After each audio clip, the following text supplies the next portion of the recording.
জনাব এটিএম আজহারুল ইসলামের রিভিউ মামলা শুনানির জন্য আজকে রিভিউয়ের আপিল শুনানির জন্য আজকে দিন নির্ধারিত ছিল।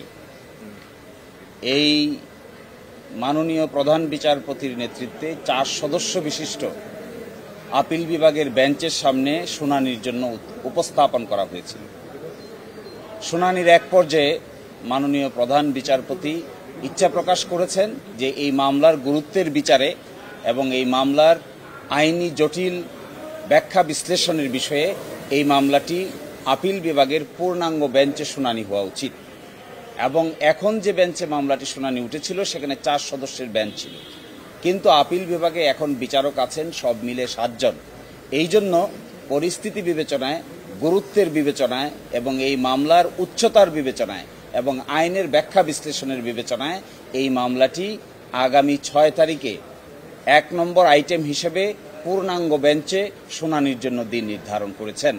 এর পিছনে মূল কারণ হলো যে মামলার আগের রায়কে আমরা চেঞ্জ করতে চাচ্ছি সেই রায়টি দিয়েছিলেন 5 সদস্য বিশিষ্ট বিচারপতি, আর এখন আজকের যে বেঞ্চ ছিল এটি ছিল 4 সদস্য বিশিষ্ট। এই জন্য এই মামলার নিষ্পত্তি নিয়ে ভবিষ্যতে কোনো ধরনের কোনো প্রশ্ন যেন উত্থাপন করা না হয় এবং সঠিকভাবে আইনি ব্যাখ্যা বিশ্লেষণ করে যেন এই মামলাটি নিষ্পত্তি করা যায়, এই জন্যই পূর্ণাঙ্গ বেঞ্চে আগামী 6 তারিখে গুরুত্বের বিবেচনায় কজ লিস্টে প্রথম হিসেবে রেখে এই মামলার শুনানি করার সিদ্ধান্ত নিয়েছেন। একটি কথা এখানে বলা প্রাসঙ্গিক বলে মনে করি, যেহেতু আগে জনাব কাদের মোল্লার মামলা দিয়েই আপিল বিভাগের নিষ্পত্তি শুরু হয়েছিল, এই মামলায় আমরা জনাব কাদের মোল্লা, জনাব মতিউর রহমান নিজামী, জনাব আলী হাসান মুজাহিদ, জনাব মীর কাশেম আলী, জনাব কামরুজ্জামান সহ সকলের মামলার অতীতের রায়ের ব্যাপারে প্রশ্ন উত্থাপন করা হয়েছে।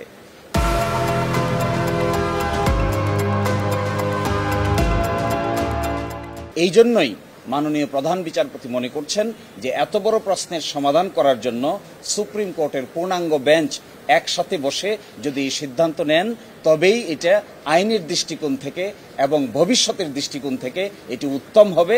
এই বিবেচনায় আজকে 6 মে পরবর্তী শুনানির দিন নির্ধারণ করেছে।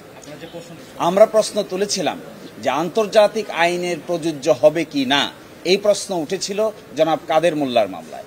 সেই মামলায় তখনকার আপিল বিভাগ সিদ্ধান্ত নিয়েছিল যে আন্তর্জাতিক আইনের প্রযোজ্যতার কোনো প্রয়োজন নাই। আমরা এখন এসে বলছি এই যে প্রয়োজন নাই বলেছেন এটাকে আমরা রিভিউ করতে চাই। আমরা বলছি ফেয়ারনেসের জন্য, ন্যায় বিচারের জন্য আন্তর্জাতিক স্ট্যান্ডার্ডের প্রয়োজনীয়তা থাকতে হবে। এই জন্য প্রধান বিচারপতি সহ আপিল বিভাগ বলছেন এই প্রশ্নের জবাব দেওয়ার জন্য আমাদেরকে পূর্ণাঙ্গ আপিল বিভাগ বসেই এই সিদ্ধান্তটা নিতে হবে। এই জন্যই গুরুত্বের বিচারে এই মামলাটি 6 তারিখে নির্ধারণ করা হয়েছে।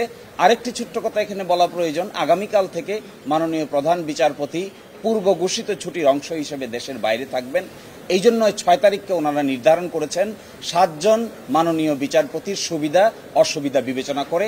আমরা আশা করি ওই দিনের পরে আর এই মামলা নতুন করে শুনানির আর কিছু থাকবে না, আমরাও শুনানি শেষ করব, আদালত উপযুক্ত সিদ্ধান্ত উপনীত হবে এবং ওই দিন ওই মামলার গুরুত্বের বিচারেই ফুল বেঞ্চ বসবে। আপনারা জানেন ফুল বেঞ্চ কিন্তু মঙ্গলবারে বসে না। এই মামলা শোনার জন্যই ফুল বেঞ্চ মঙ্গলবারে গুরুত্বপূর্ণ মামলা হিসেবে, সেন্সিটিভ, সংবেদনশীল এবং জাতীয়ভাবে ইম্পর্টেন্ট মামলা হিসেবেই এই মামলাটি শুধু শুনানির জন্যই 6 তারিখে আপিল বিভাগের পূর্ণাঙ্গ বেঞ্চ বসবেন।